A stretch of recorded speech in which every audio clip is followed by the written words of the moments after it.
Hace uso de la palabra Paco Ignacio Taibo, director del Fondo de Cultura Económica. De todas las historias terribles de la historia de México, esta es una de las más rudas, de las más ásperas, de las más dolorosas, porque es la historia de una cadena de traiciones contra un hombre esencialmente bueno, un demócrata, que fue capturado en la maraña de las conspiraciones. Y cuando uno entra en la pequeña historia del golpe militar contra el gobierno legítimo de Francisco Madero, entra en la maraña de una serie de intereses construidos, a cual más sórdido. Las crónicas de la época dan noticias, como siempre en México, de cosas extrañas, como que en aquellos meses sobre la Ciudad de México volaban millares de sopilotes. Esto, en un país donde los símbolos se han vuelto la lección de todos los días, parecía prever lo que iba a suceder. De alguna manera, los pactos que había establecido Madero para darle una salida lo menos violenta posible al proceso revolucionario después del triunfo en Ciudad Juárez, habían dejado relativamente intacto la estructura del ejército porfiriano. Y cuando uno dice la estructura del ejército porfiriano, dice una serie de generales que habían vivido los últimos años de la dictadura de Porfirio Díaz íntimamente vinculados a la represión y masacre de los yaquis, a las luchas contra los mayas, a la actitud de saqueo y tierra quemada contra los zapatistas en Morelos. Esta casta reaccionaria incrustada empezó a conspirar casi inmediatamente. No eran los únicos. Los medios de comunicación conservadores participaron activamente en esta campaña. Si uno recorre las páginas de la prensa de aquellos años, encontrará decenas, y me atrevería a decir centenares de caricaturas insultando a Madero, minimizándolo, calumniando. Encontrarán noticias sobre lo corrupto que era él y lo corrupto que era su hermano, todas ellas falsas. Y, desde luego, la injuria. Por su tamaño, Madero era llamado por la prensa reaccionaria el enano del Tapanco, ¿sí? Y reproducían una y otra vez caricaturas ofensivas. Esto estaba vinculado a una tercera pata de la mesa de la conspiración, la presencia de uno de los embajadores más siniestros que hayamos tenido de los Estados Unidos en este país, Henry Lane Wilson, que a su vez estaba vinculado a los más sórdidos intereses de las empresas transnacionales, petrolera, maderera, y que además odiaba a Madero porque Madero se había negado a darle una beca, lo cual era el colmo, darle una beca a un embajador extranjero. Si esto tenía un peso enorme, estaban los generales que habían fracasado en los previos intentos del golpe, Reyes, Díaz, y que estaban en esos momentos en la cárcel. Y el alma mater de la conspiración, el general Mondragón, que era famoso porque había mejorado un rifle que solo tenía un ejemplar, que se lo había regalado a Porfirio Díaz, el famoso rifle Mondragón, que es muy bonito pero no sirve, y que supuestamente había sido el gran artillero en la renovación de la artillería en los fuertes de Veracruz, artillería que por razones de corrupción nunca funcionó. Esta playa de conspiradores fueron construyendo de una manera profunda una conspiración para dar un golpe militar. Y el golpe se produce. Lo que pasa es que es un golpe extraño a la mexicana. Toman varias escuelas militares, toman dependencias del ejército con la complicidad de mandos superiores y sacan de la cárcel a Reyes y a Díaz y van a Palacio. Y curiosamente Palacio había sido tomado en las primeras horas, este Palacio, por una parte de la conspiración, pero un contragolpe interno de un grupo de militares leales al gobierno los había sacado de Palacio y había derrotado la primera parte del golpe. De manera que cuando la gran caravana de alzados llega al Zócalo, los van a recibir soldados leales a la legalidad republicana a punta de ametralladora, Curiosamente, estaría ahí un marino, ¿sí? Masó, que iba pasando y cuando se dio cuenta de que estaba en marcha una conspiración, se puso en la línea, vino y dijo: yo sé manejar ametralladora, probablemente la misma ametralladora que produce la muerte de Reyes a unos metros de aquí. El golpe, por lo tanto, fracasa en su primer momento, pero los alzados se repliegan a la Ciudadela. La Ciudadela era en aquellos momentos el gran polvorín de la Ciudad de México. Ametralladoras, cañones, municiones, rifles, y se atrinchera. Es curioso, estos golpistas, que siendo una inmensa mayoría, llegaron a movilizar más de 3,000 hombres, son incapaces de avanzar para constituir el golpe, sino que se van a esconder en la Ciudadela. Para esto, Madero, advertido, apela a lo que tiene al lado en el castillo de Chapultepec, son los cadetes, y esta es la primera respuesta brillante de las páginas que nos ponen de buen humor y nos repletan de confianza. Los cadetes le hacen la escolta, le hacen la guardia y avanzan hacia Palacio. No va a ser un avance fácil, van a ser tiroteados en la Alameda por francotiradores y logran llegar a Palacio, donde se restablece el gobierno. Cercan la Ciudadela y se produce la más absurda de las guerras durante muchos días.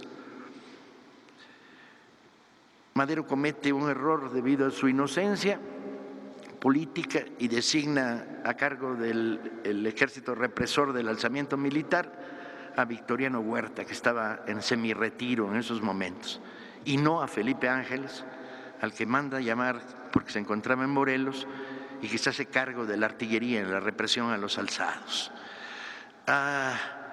¿Por qué Huerta? Su hermano Gustavo, que siempre fue más malicioso que Francisco y tenía una más acerada visión del quién es quién en la política local, le dijo por ahí no, y mantuvo una profunda desconfianza respecto a Huerta. Huerta va a iniciar un cerco elástico a la Ciudadela, repleto de lo que en el momento se pensó eran errores. Por ejemplo, mandar a las milicias en una carga de caballería contra una Ciudadela repleta de ametralladoras y cañones, que produce la muerte de cientos de combatientes. Y mientras tanto, el subterráneo de la conspiración. Por abajo de la mesa, Henry Lane Wilson, embajador norteamericano, está negociando entre los alzados de la Ciudadela, Mondragón, y Victoriano Huerta. Incluso llega a haber sesiones de la conspiración en la embajada norteamericana, ¿sí? El mundo de la Ciudad de México en aquellos momentos es muy complejo. La Ciudadela empieza a bombardear, pero ¿qué bombardea? Pues bombardea a la población civil. He ahí por qué lo que se llamaría la decena trágica produce tantísimos muertos en la población civil. Y los cañonazos van sin rumbo y sin decisión y hacen cosas como destruir el reloj de Bucareli o atinar en esa puerta, ¿sí? Por casualidad, ¿sí? Porque desde la Ciudadela la posibilidad de aplicar telemetría más o menos exacta era prácticamente imposible, pero el número de muertos civiles crece todos los días. Curiosamente, en esos mismos momentos a la Ciudadela llegan carruajes de los oligarcas de la Ciudad de México llevando botellas de champán, comida a los alzados por la parte del cerco que no se cerraba. Es un momento verdaderamente terrible, cuando además sabríamos después que el propio Victoriano Huerta, que está manejando la represión al alzamiento, está en contacto y en conspiración con los alzados. La situación se prolonga y el hecho es que se llega al pacto entre los alzados, Huerta y Blanquet, los otros dos generales de la segunda conspiración, con Lane Wilson como figura central, y deciden golpear en Palacio. Antes de esto, Madero se entera de la detención de su hermano en una encerrona que produce el propio Huerta, quizá el maderista más odiado por la reacción en México, Gustavo, que lamentablemente hemos convertido en nombre de delegación por las siglas y lo llamamos Gama. Gustavo, uno de los héroes de este país, una de las figuras más limpias, más nítidas de la democracia mexicana, acusado de más de 1000 cosas falsas. Y se lo llevan capturado a la Ciudadela, donde lo asesinan de manera brutal. 76 puñaladas, golpes de machete, le arrancan el ojo, su cadáver es irreconocible, lo reconoce su viuda por las mancuernillas que trae, porque dejan hecho una piltrafa el cuerpo de Gustavo con este odio de los golpistas contra él. Y luego el golpe interno. En el momento en que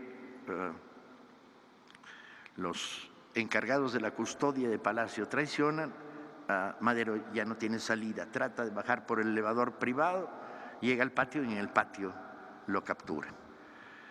Va a permanecer 2 días, si mi memoria no falla, encerrado en su despacho junto con Pino Suárez y con Felipe Ángeles, mientras se cocina la transición.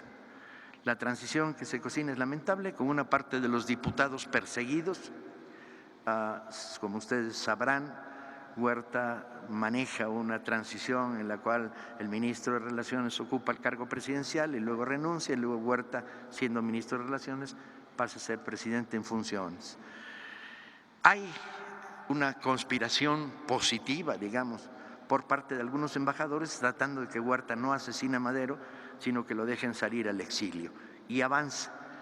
Pero en la mente de los generales conspiradores, la idea de que Madero salga de México se les plantea como el terror a que esté fuera del país, probablemente dirigiendo una reconstrucción democrática, y se toma la decisión de asesinarlo. Son llevados en un día como hoy, en una noche como la de hoy, a la parte de atrás de Lecumberri, colocados frente a una pared y fusilados. Luego, como siempre en este país y con ayuda de los medios informativos, se dirá que trataron de fugarse.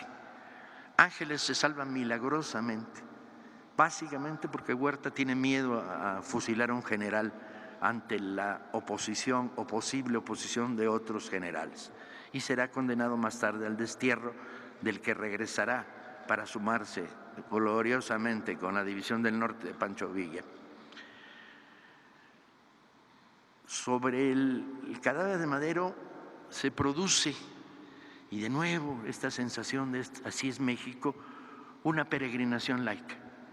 Los habitantes de la Ciudad de México, porque el cadáver queda tirado durante horas en el costado de Lecumberri, los habitantes de la Ciudad de México llegan a ver el cuerpo. Y se producen estos gestos semirreligiosos de tocar la sangre y mancharte tu ropa con la sangre del presidente muerto. Huerta cree tener dominado militarmente el país. Todos los generales activos aceptan su nombramiento, excepto Ángeles, que va rumbo al destierro.